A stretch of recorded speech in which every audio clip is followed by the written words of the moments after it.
It's the champ, Shannon the Cannon, two-time heavyweight champion of the world. And you're watching Sports Icons. Subscribe. Let's go, champ. Let's go, champ. Let's go, champ. Champ. Well, I think that we'll all join together and say, at last, Roy Jones Jr. has done the right thing. He's retired. And he retired at the age of 49 after a unanimous points win last night in his hometown over Scott Sigman, where he won by unanimous decision over 10 rounds. Now, his career is 75 fights, 66 wins and 9 losses. He's a 4-weight world champion. Middleweight, super middleweight, light heavyweight and heavyweight. And he's the first person to have been a middleweight champion and a heavyweight champion in 106 years. Now, the problem is, well, I say problem, depends on how you look at it. How will people remember him? Will they remember him for the last part of his career, which is arguably the last 10 years, when he should have retired maybe 10 years ago, maybe a bit longer than that even?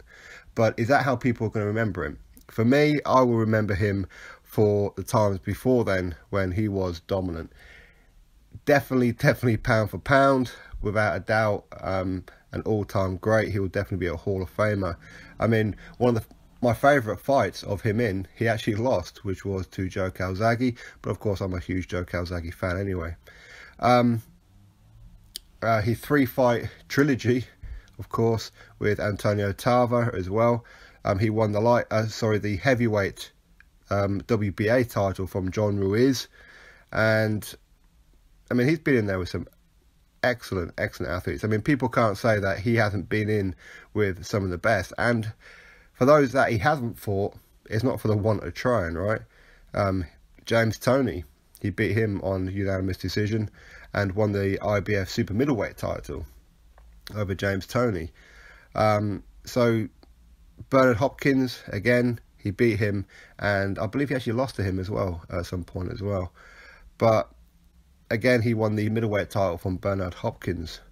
So he's been around. He's done very, very well. But like I said, a lot of people would wish that he retired 10 years ago. Probably before the Joe Calzaghe fight, to be fair. But either way, he leaves the sport at long last, 49 years old. But of course, Roy Jones Jr. in Roy Jones Jr. fashion said that he may have one fight left, but that will be for Anderson Silva, who is a UFC fighter, I believe. I think he's a bit of a veteran of that sport as well. Don't know too much about UFC. But he has said that that's the only guy that he will come back for. He has been calling out Tony Bellew over the last few years, but Tony Bellew said that he'll never fight him because he respects him too much. So anyway, he's now retired after 75 fights. And like I said, 66 of those were wins and 9 of them losses. And he did get knocked out 5 times. And out of his 66 wins, he knocked out 47 opponents. And he spread across 5 weight classes, but he was a world champion for 4 of them. Very few people can say that. And obviously being a former middleweight champion as well, ultimately becoming a heavyweight champion. So you drop your thoughts below as to your feelings on Roy Jones Jr. When should he have retired? I think most people will probably say at least 10 years ago, maybe a bit longer than that.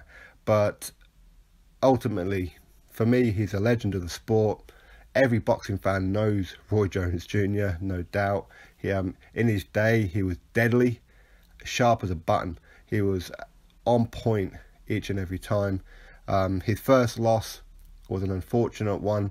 For me, the referee robbed him of that one.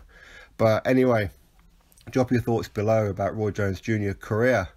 Click that thumbs up, subscribe, and I'll catch you next video.